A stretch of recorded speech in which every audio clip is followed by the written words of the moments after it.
মেটা চচ্চড়ি মন পাগল করা রেসিপি, যেমন স্বাদ তেমন টেস্ট। রেসিপিটা দেখার পর মনে হবে আগে কেনে তৈরি করে খাই নাই। এমন করে একবার মেটা চচ্চড়ি ঘরেতে রান্না করে দেখুন। যে মেটা খেতে চাইছিল না সেও আঙুল চেটে খাবে। আর আপনাকে মাঝে মাঝে অনুরোধ করবে এমন করে মেটা চচ্চড়ি ঘরেই রান্না করে খাওয়াতে।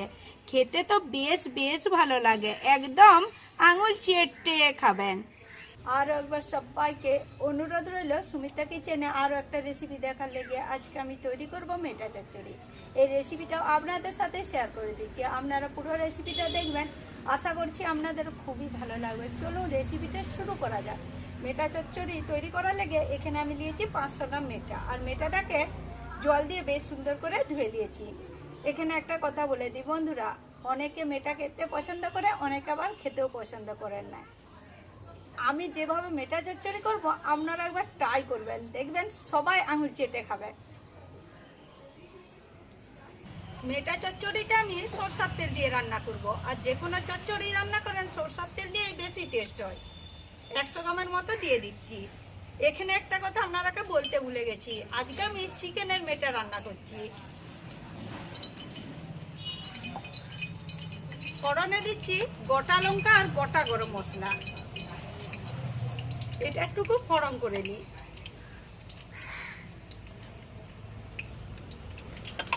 এরপর দিয়ে দিচ্ছি কোচানো পেঁয়াজ আর অর্ধেকটা বিলাতি।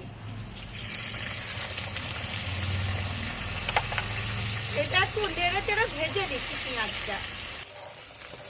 পেঁয়াজটা একটু আরশোলা বন্ধ করে ভেজে নিয়েছি।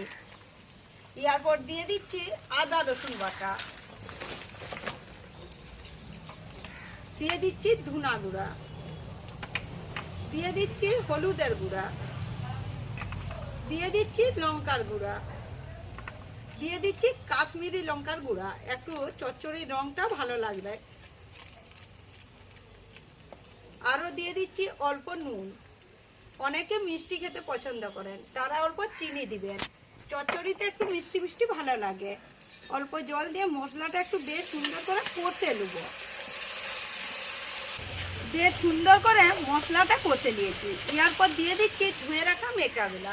আর মেটাগুলা একটুকু আমি ছোট ছোট করে রেখেছি, দেখুন বিরাট ছোট ছোট করি নাই। এই মেটাটা দিয়েও বেশ সুন্দর করে 5 মিনিটের মতো কষে নেব।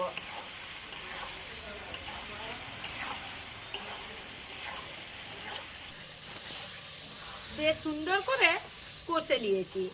এরপর দিয়ে দিচ্ছি বেটে রাখা সরষা আর পোস্ত। আপনাদের কাছে পোস্ত না থাকলে সরষা বাটা দিয়েও তৈরি করতে পারেন, কিন্তু পোস্ত বাটা দিলে একটু চচ্চড়ির স্বাদ বেশি ভালো লাগে। এটা দিয়েও একটুকু শুধু মিশিয়ে নেবো, ওই 2-1 সেকেন্ডের মতো। বেশি কষবো নাই, পোস্তই বলুন সরষাই বলুন দিয়ে কষতে নাই, কষলে ছিটা ছিটা হয়ে যায়। এরপর অল্প জল দেবো।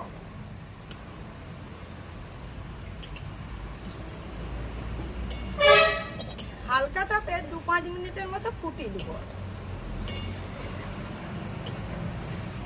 যা কিছুই রান্না করেন একটু হাতে সময় নিয়ে হালকা তাপে কিছুক্ষণ সিদ্ধ বা ফুটিয়ে নেবেন, দেখবেন ইয়াতে করে রান্নার স্বাদ আরো দ্বিগুণ বেড়ে যায়।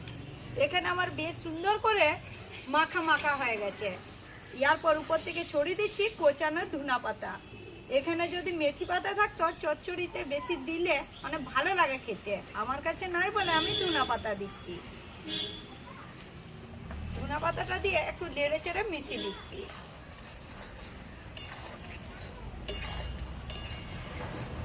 এখানে আমার বেশ সুন্দর করে মেটা চচ্চড়ি রান্না হয়ে গেল। দেখুন বন্ধুরা, যারা মেটা খেতে পছন্দ করে নাই তারাও আঙুল চেটে খাবে, যারা খেতে পছন্দ করে তারা তো আঙুল চেটেই খাবে। তবু তো এটা চিকেনের মেটা, মটনের মেটা হলে আরও খেতে কি বলবো দুর্দান্ত। এরপরে এটা ঢেলে দিচ্ছি একটা জায়গার মধ্যে। গরম ভাতেই বলুন, পরোটার সঙ্গেই বলুন, রুটির সঙ্গেই বলুন, লুচির সঙ্গেই বলুন, দেখবেন খেতে তো বেশ ভালো লাগে।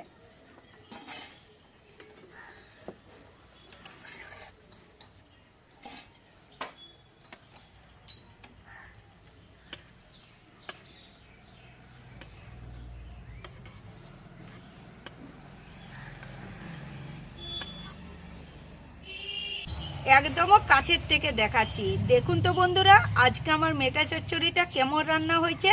আপনারাই পুরো রেসিপিটা দেখার পর কমেন্ট করে বলবেন।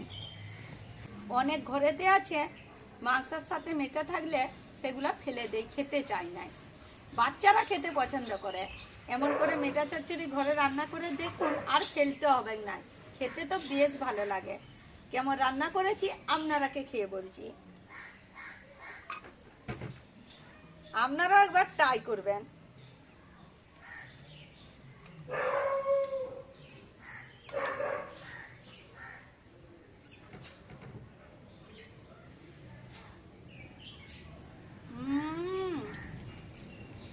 একদম সুন্দর হয়েছে বন্ধুরা, একদম। বন্ধুরা, আজকে আমার এই মেটা চচ্চড়ি রেসিপিটা দেখার পর যদি আপনাদের একবার হলেও ভালো লেগে থাকে, তাহলে আমার চ্যানেলটা বেশি বেশি করে শেয়ার করে সাবস্ক্রাইব করতে ভুলবেন না। এইরকমই নতুন পুরনো দিনের ভিডিও দেখার লেগে নতুন পুরনো বন্ধুরা যে যেখান থেকে দেখে থাকেন তাদেরকে আমার আন্তরিক ভালোবাসা আর অসংখ্য অসংখ্য ধন্যবাদ।